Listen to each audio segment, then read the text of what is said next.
का दौर है। इस बजट में financial in fact fintech space, startup space, इस पूरे स्पेस के ऊपर गवर्नमेंट का, रेगुलेटर्स का, ऑफ कोर्स एंटरप्रेन्योर्स का और इन्वेस्टर्स का एक बहुत बड़ा रुझान बनता जा रहा है।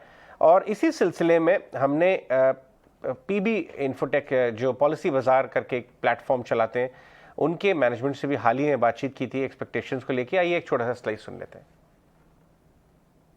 देखिए, हमारी जो गवर्नमेंट है वो काफी सोच समझकर, मेरे हिसाब से ये डिजिटल रेल्स जिसे कहते हैं वो लगा रही हैं। डिजिटल रेल्स का मतलब क्या है? जैसे आपका यूपीआई हुआ, आपका अकाउंट एग्रीगेटर हुआ, आपका आधार कार्ड हुआ, आपका अभी नेशनल डिजिटल हेल्थ मिशन जो हुआ, तो इसमें क्या है कि जितने भी सिटीजन्स हैं, ये एक तरह से उनकी जो कोर सर्विसेज हैं वो डिजिटल लेवल पे उनको मिल जाती है। ये बहुत ही फायदेमंद चीज है। जैसे आप देख रहे हैं, लोगों के घरों में उनके सब्सिडी का पैसा आना शुरू हो गया है। जो जिसको हेल्थ की जरूरत पड़ती है, आप एक डॉक्टर के पास जाते हैं तो पता नहीं होता पहले डॉक्टर ने क्या कहा है, वो आपकी इंफॉर्मेशन एक डिजी लॉकर में आ जाती है। आपका जो यूपीआई है उससे आपके सारे बैंक कनेक्ट हो जाते हैं। तो ये बहुत बढ़िया सर्विसेज हैं, सुविधाएं हैं, जिनकी वजह से आगे चल के आम कस्टमर को बहुत फायदा होगा इससे। लेकिन जो कुछ लोग हैं उनको इससे दुख भी पहुंचता है। उनको इसलिए दुख पहुंचता है क्योंकि इसमें फ्रॉड वगैरह कट जाता है। क्योंकि भाई आपका, अगर आपका डिजिटल प्रोफाइल एक बार आ जाता है तो आपकी 2 डिजिटल प्रोफाइल तो हो नहीं सकती। तो एक तरह से धीरे धीरे, जैसे जो आपका पहले होता था कि भाई लोग बहुत ज्यादा कमाई कर रहे हैं, टैक्स नहीं भर रहे, एटसेट्रा, उन लोगों को थोड़ा बहुत परेशानी हो सकती है इसमें। या कोई आदमी 2 नाम से सब्सिडी ले रहा है, उसे थोड़ी परेशानी हो सकती है। कोई अपनी हेल्थ की डिटेल छुपा रहा है, उसे परेशानी हो सकती है। तो मेरे ख्याल से 2% लोगों को असहूलियत होगी, जो कि अच्छा है, उनको होनी भी चाहिए। और 98% लोगों को इससे बहुत फायदा है। तो लोग ज्यादातर काफी खुश हैं इस चीज से, और इससे काफी देश को फायदा होगा। और ये लीप फ्रॉग टेक्नोलॉजी मानी जाती है, क्योंकि जैसे हमारे देश में कभी लैंडलाइन नहीं आई। लैंडलाइन होती थी, 10,000 रुपए देने पड़ते थे लैंडलाइन लेने के, 6 महीने, कई बार सालों इंतजार करना पड़ता था। मोबाइल टेक्नोलॉजी आई, हमको लैंडलाइन की जरूरत नहीं रही।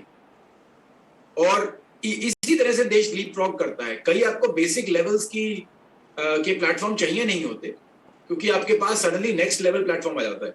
और इस समय विदाउट अ डाउट इंडिया में अमंग्स द पूरी ग्लोबल इकोनॉमीज में one of the best digital platforms, one of the best नहीं, I would say best digital platform है।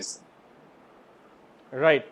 आपने बात की, गवर्नमेंट ने काफ़ी अच्छा इनिशिएटिव लिया है, जो एक आर्किटेक्चर बनाया है, नो डाउट अबाउट इट। सारे सिटीजन्स को उनका फ़ायदा मिल रहा है। अगर देखें हम बजट में, एक प्लेटफॉर्म है मैसेजिंग का, एक प्लेटफॉर्म है बजट भी पॉलिसी ट्वीक्स करने का। बाहर तो बजट के काफ़ी काम हो ही रहा है। एक सेक्टर रिप्रेजेंटेटिव के नज़रिए से, आप इतनी बड़ी कंपनी अपने स्पेस में, आपके क्या एक्सपेक्टेशंस हैं? और कुछ पॉलिसी मेजर्स अगर एड्रेस हो जाएं गवर्नमेंट की तरफ से तो अच्छा रहेगा। देखिए, हमारे अगर आप सेक्टर को देखेंगे तो इसमें क्या होता है कि जो मेन एफर्ट चाहिए होता है वो कस्टमर के लिए प्रोटेक्शन बनाने का है।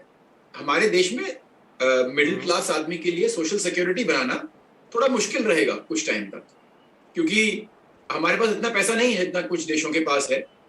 तो वो सोशल सिक्योरिटी दे पाते हैं कि भाई लाइफ इंश्योरेंस, हेल्थ इंश्योरेंस, ये चीजें वहां पे फ्री में होती हैं और काफी अच्छी फैसिलिटीज मिल जाती हैं। तो उसकी बजाय हमें एनकरेज करना पड़ेगा कस्टमर्स को खुद खरीदने के लिए, स्पेशली मिडिल क्लास को। क्योंकि आयुष्मान भारत तो बहुत अच्छा है, लेकिन कुछ लोगों को जरूरत है कि भाई अच्छे हॉस्पिटल में, बहुत बढ़िया हॉस्पिटल में जाएं, प्राइवेट हॉस्पिटल में जाएं इत्यादि। तो मेरे हिसाब से इसको एनकरेज करने के लिए, और स्पेशली लाइफ इंश्योरेंस को, क्योंकि किसी यंग आदमी की डेथ हो जाती है, बहुत परेशानी होती है, सोशल इम्पैक्ट बहुत होता है इसका। तो भाई उसमें कोई जुआ तो खेला नहीं, ना कोई उसने गलत काम किया, वो मतलब गलती से हो गया, मतलब डेथ तो किसी की भी हो सकती है, और उसमें पूरी फैमिली को सफर करना पड़ता है।